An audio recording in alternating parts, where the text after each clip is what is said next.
name is Zonnell Glamoure, and I'm going to read a very special book to you.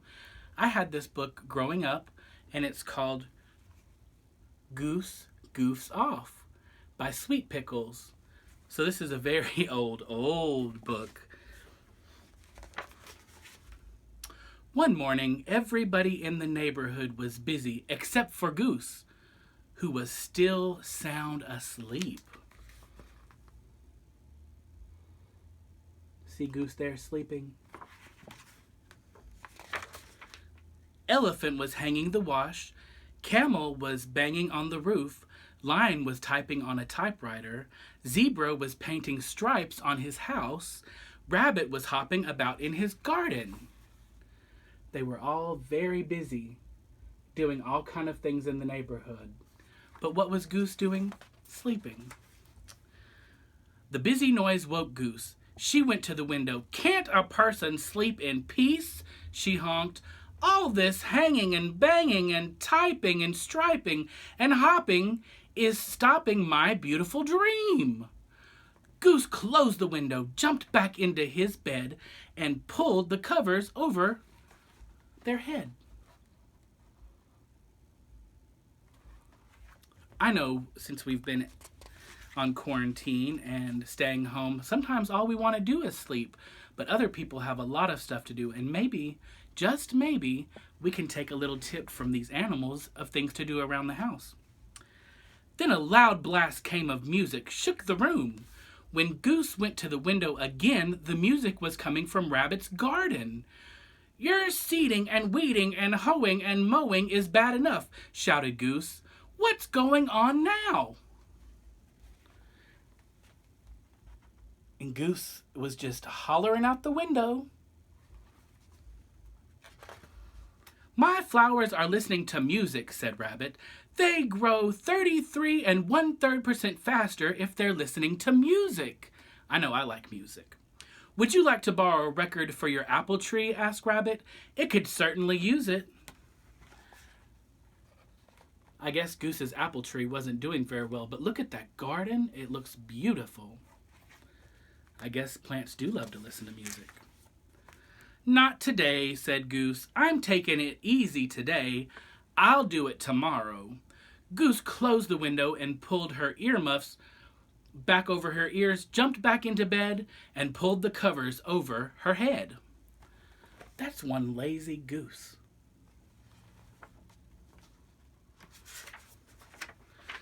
Then the telephone rang. It was Elephant. "Yesterday you promised that today you would help me hang the wash," she said.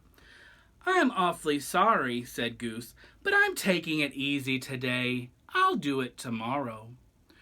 "That's what you said yesterday," snorted Elephant. "Goodbye."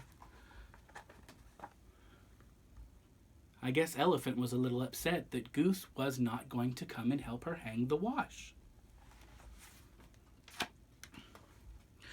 Goose put the pillow over the telephone and then went back to bed, but now she couldn't sleep. "Maybe I'll watch TV," she sighed. She turned on the television set, but there was no picture. "I forgot. The TV's broken," grumbled Goose. "I'll have to get it fixed." But guess what she said? "But not today. I'll do it tomorrow. I'm taking it easy today. I'll do it tomorrow." Well, thought Goose, as long as I'm up, I might as well have some breakfast. And then she went downstairs. The kitchen floor was all gooey and slippery and wet. "It seems I forgot to put the ice cream back in the freezer last night," said Goose. "I guess I'll have to mop the floor. But not today. I'm taking it easy today. I'll do it tomorrow." And that house was a mess, honey.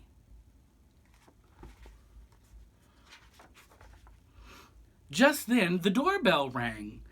It was Stork bringing the mail. He took one step in the house and slipped.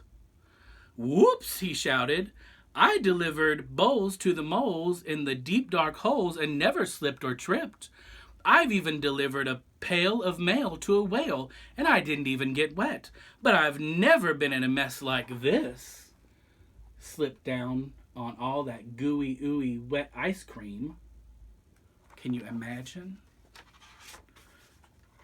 Come back tomorrow, said Goose.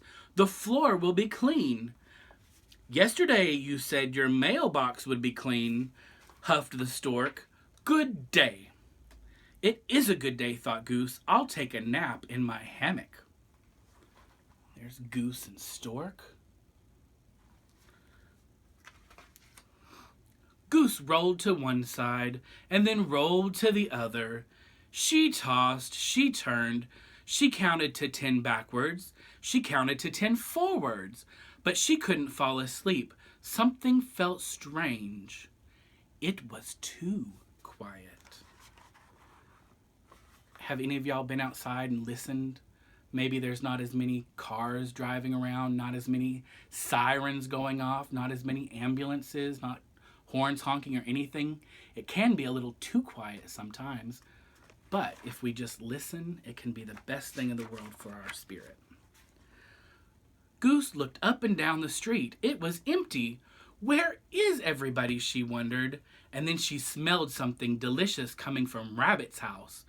She followed the smell. So she got out of the house and started looking around, and then she went to Rabbit's house because she smelled something delicious.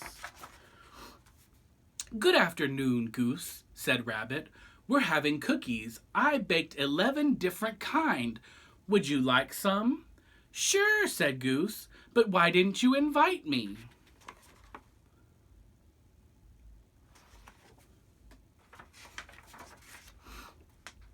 You said you were taking it easy today, answered Rabbit.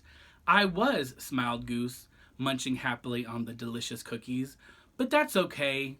I can take it easy tomorrow. So there's Goose with all of her friends at a party, not social distancing, but she said, that's okay. I can take it easy tomorrow. And the thing that I loved about this book is you can look at the pictures of the neighborhood and the whole city. There's a hardware store, there's Goose's house, there's Rabbit's house, Elephant's house, and all the other lovely characters of Sweet Pickles. So I urge you to check out Goose, Goofs Off, written by Jacqueline Reinar, illustrated by Richard Hefter.